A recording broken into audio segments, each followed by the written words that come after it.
I'm in Banjul, and this is JRTS News, broadcasting for viewers in the Gambia and around the world. Our top stories this hour. Appreciating President Barrow's democratic values and good neighborliness, two Senegalese nationals trek over 400 kilometers from Wellingara in the Kolda region to Banjul to extend gratitude to the Gambian leader. Extending philanthropic gesture to the less privileged, over 120 women, including widows and less privileged, received food donation from ECOWAS Federation of Businesswomen and Entrepreneurs. Plus, 26 participants from across the country benefits from a capacity enhancement program on business communication and digital marketing in the Lower River region, courtesy of the Gambia Youth Chamber of Commerce and Roots Project. In sports, Fortune Football Club lost 2-0 to Birkama United in the GFF First Division League with inconsistent performance. Away from home, Russia urges last defenders of the Ukrainian port city of Mariupol to lay down their arms. And the German government says it will provide more than €1 billion in military aid to Ukraine. Well, those are the headlines and much more coming ahead with me, Rohibite. Do stay.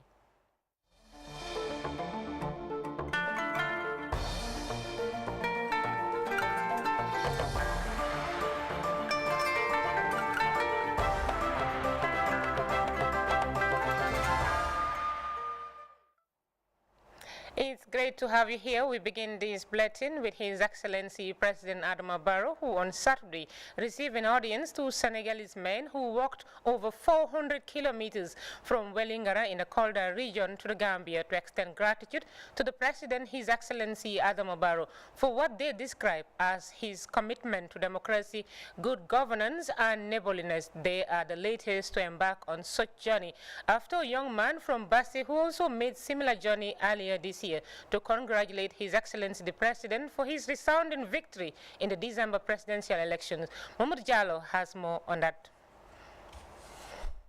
These two Senegalese men are on a journey of friendship in the Gambia.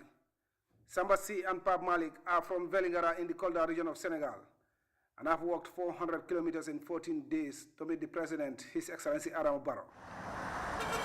Mbégte ak contentement bu ñu am ci son excellence président Adama Barrow ak démocratie bu mu incarné ci biir Gambia. We are here to see President Barrow because we are inspired by his leadership qualities, respect for democracy, and for promoting Senegal-Gambia relations to unprecedented levels. Samba told Bakary Badji, Minister of Youth and Sports, who received them at the I-22 in Banjul. The duo have broken the record set by the URR native, who walked from Basse to Banjul to celebrate President Barrow's election victory in December. Now these two men are following in his footsteps for a similar reason to express appreciation to the President and thank him for what they believe is his pioneering leadership and statesmanship. The Minister of Youth and Sports thanked the two men for recognizing the President's efforts in accelerating national development and for bringing the Gambia and Senegal closer.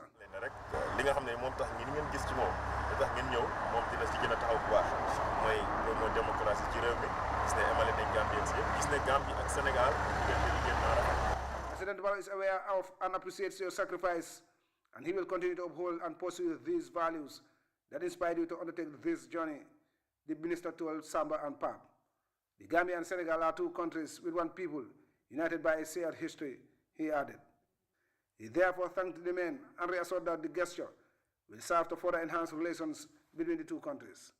The journey may have taken a toll on these two men, but for them it symbolizes friendship and good relations between the Gambia and Senegal on the one hand, and to show how far the Gambia has changed under President Barrow's leadership. Mohamed Jallo, JRTS News. And away from that, the Gambia Youth Chamber of Commerce, in collaboration with the Roots Project, have concluded a 3-day training program for youths and women in the Lower River region.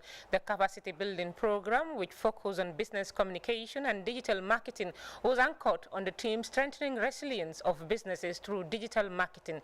The forum, held in summer, brought together 26 participants from across the country. Our correspondent in the Lower River region, Usman Balde, has more from Jara Soma. This is the second batch of youth and women trained on digital marketing. The capacity building is part of the implementation of the Rural Post-Stimulus Facility, a COVID-19 response strategy funded by the Roots Project. Speaking at the closing ceremony, the project director of Roots, Mamoru Aliu Jain, disclosed that the project has already trained over 85 youth and women across the country on digital marketing. Mr. Jain advised beneficiaries to make good use of their new skills to enable them access local and international markets using digital platforms. We had actually reached the target of training another 30 youths. But thanks to the chairman and his team, they were able to make savings here and there. And then to say, what do we do with these savings that we have made? And that is when we came to the decision that why not train more youths? And we did the calculation, and that is how we came up with the number of 26, because the batches are normally 30. Yeah, so this was not planned, but through their prudent management, and I must commend them for that, they managed to make savings so that we can conduct another set of training for 26. Not only conduct, but support each of you, I think it's up to $60,000 each to pump into your business so you can move to the next stage. The Chief Executive Officer, Gambia Youth Chamber of Commerce, Babakar Kebe, gave an overview of the training and the components covered during the 3 days. During these 3 days, we were able to expose these participants to basic ITC user skills. How do we use computer? How do we operate them? How do we ensure that we are able to use the applications that are on the computer to actually build on our businesses? We are able to expose them to understand what business communication is all about. How do you communicate with your clients? The PR aspect of business is very important, and we thought we could expose them to understand professionally how do you handle communication at business level. The Deputy Governor of Lower River Region, Keba Dabo, and the Regional Agricultural Director for Lower River Region, Modu Lamin Dabo, both acknowledged the contribution of the Roots Project in national development, particularly in LRR. The support is complementing the efforts of the government and other partners who have provided relief packages to the population, most especially the rural population.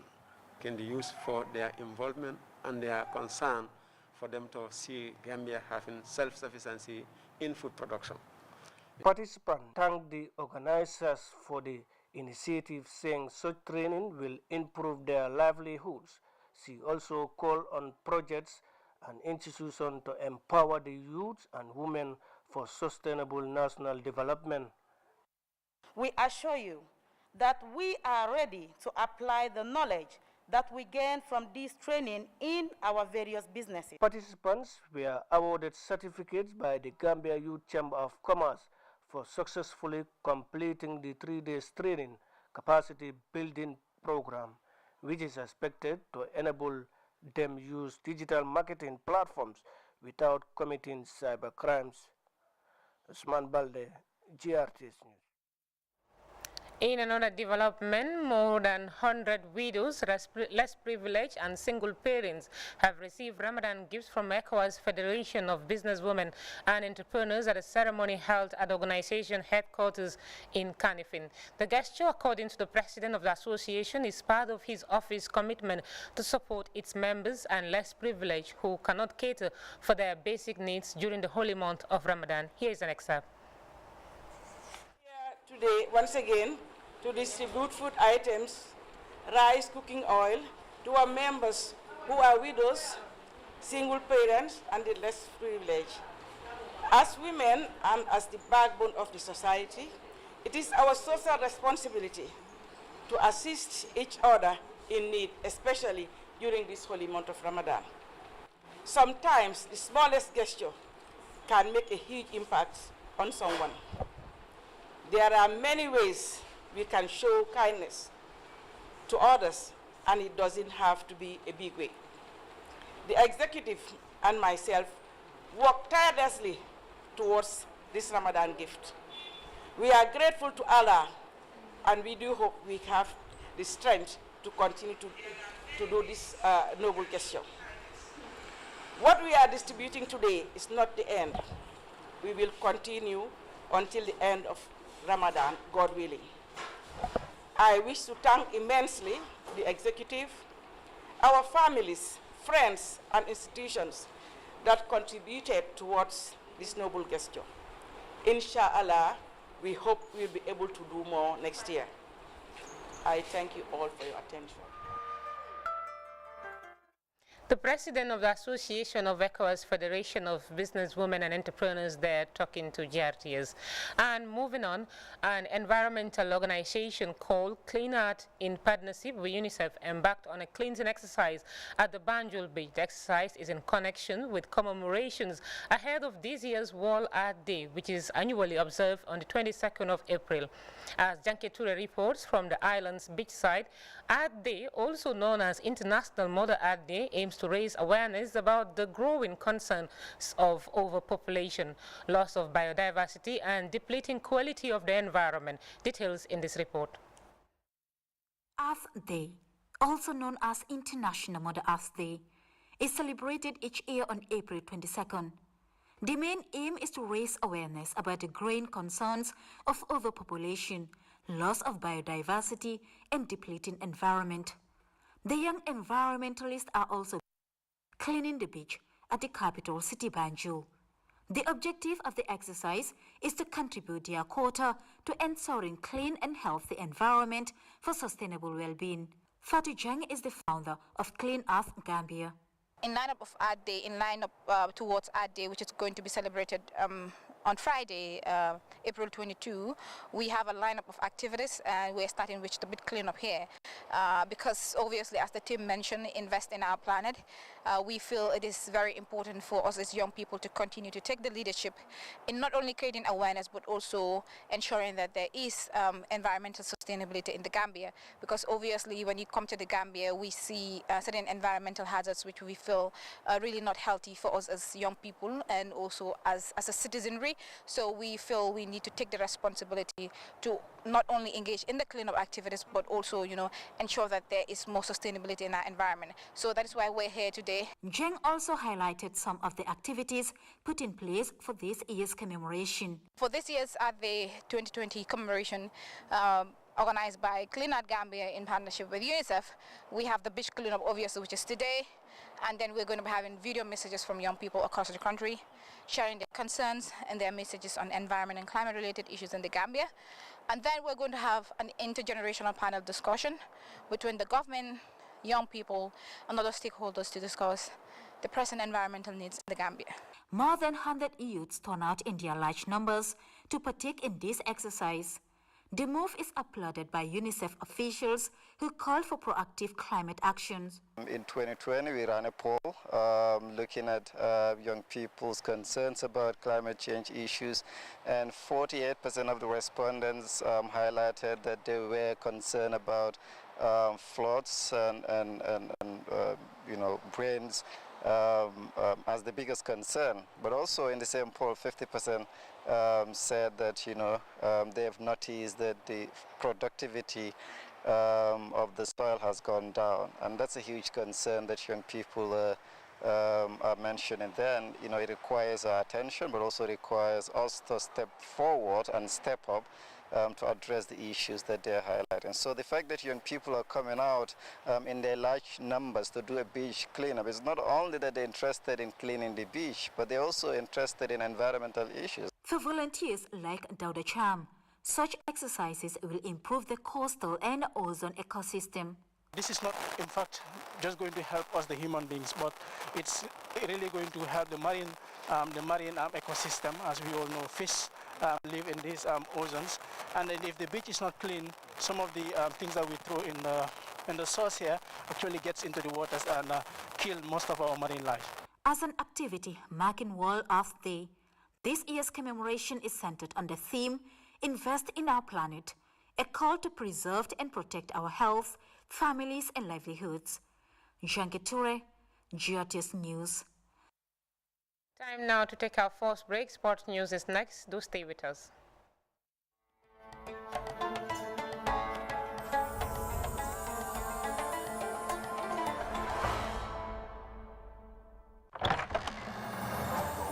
once, going twice, going thrice. Going $4 million. Call or SMS 1010 for $3 only and follow the AfriCell team live on GRTS and on all our social media partners at 9 p.m. on Monday, Wednesdays and Fridays to stand the chance of winning millions of dollars. Still want to increase your chances of winning? Dial *777#. Buy credit or data from your AfriMoney account to enter the draw. $4 million to give away this Ramadan.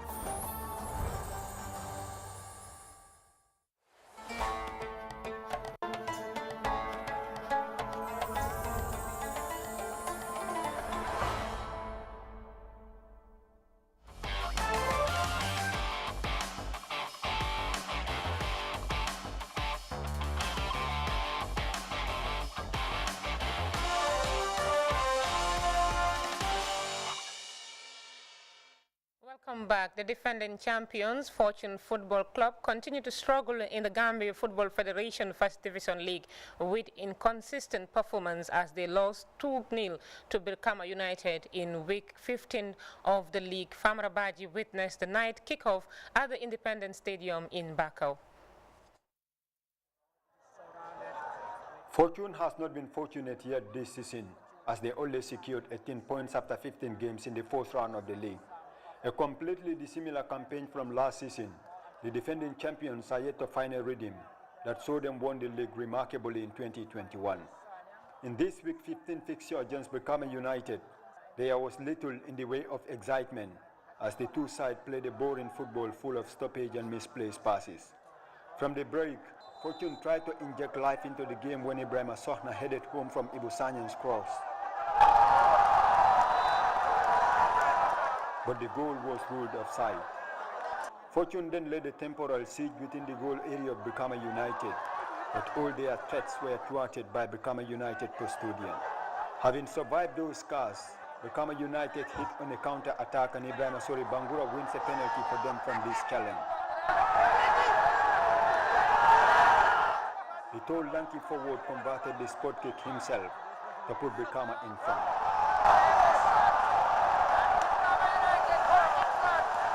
Fortune tried to stage a comeback, but they fall behind again as Habibu Mendy doubled the Birkama United lead with this free kick in stoppage time to earn Coach Modlamin Nyasi's side a 2-0 victory. In the first half, we read how Fortune are playing.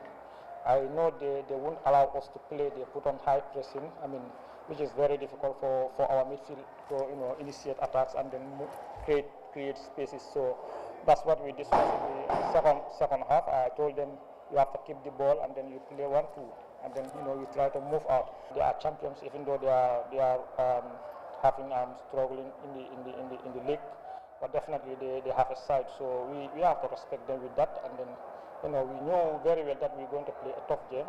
But thank God that we collected the maximum point, and that's the idea anyway. From the final whistle, Fortune's coach Jane Juve walked straight to the tunnel and failed to attend the press conference. These are trying moments for the defending champions. Famara Baji, GRTS News. We'll be back with news from outside the Gambia right after this break. Don't go away.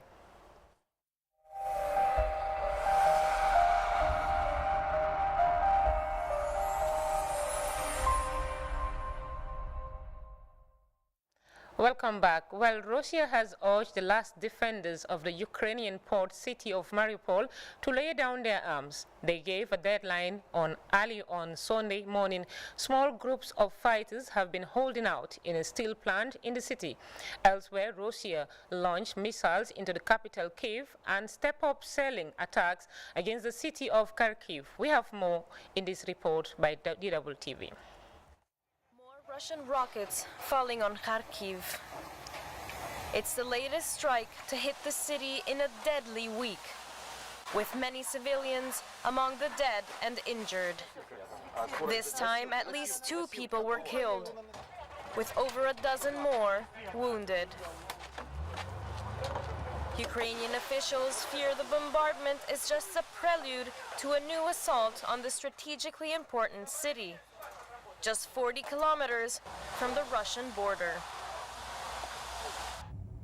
Far to the southeast, Russian forces gather for a new offensive on another key target, Mariupol. The port city has been besieged for weeks. Now Moscow says its defenders have been forced back to here, the giant Azov-style industrial district. The entire urban area of Mariupol has been completely cleared of the militants of the Nazi formation Azov, foreign mercenaries and Ukrainian troops. The remnants of the Ukrainian group are blocked in the territory of the Azov-style metallurgical plant. Their only chance to save their lives is to voluntarily lay down their arms and surrender. Ukrainian President Zelensky warned that Russia risks jeopardizing further peace talks. The elimination of our troops, of our men in Mariupol, will put an end to any negotiations. With Mariupol's last defenders cut off and Russian forces poised to strike, Ukrainians fear the city may well soon finally fall. The German government has said it is giving more than €1 billion in military aid to Ukraine. The funds are part of a €2 billion increase in defense spending announced on Friday. Over half of that money will go to the European Peace Facility, an organization that purchases weapons for Ukraine. The move, according to this DWTV report, follows heavy criticisms of German Chancellor Olaf Scholz for his hesitancy to send heavy weapons.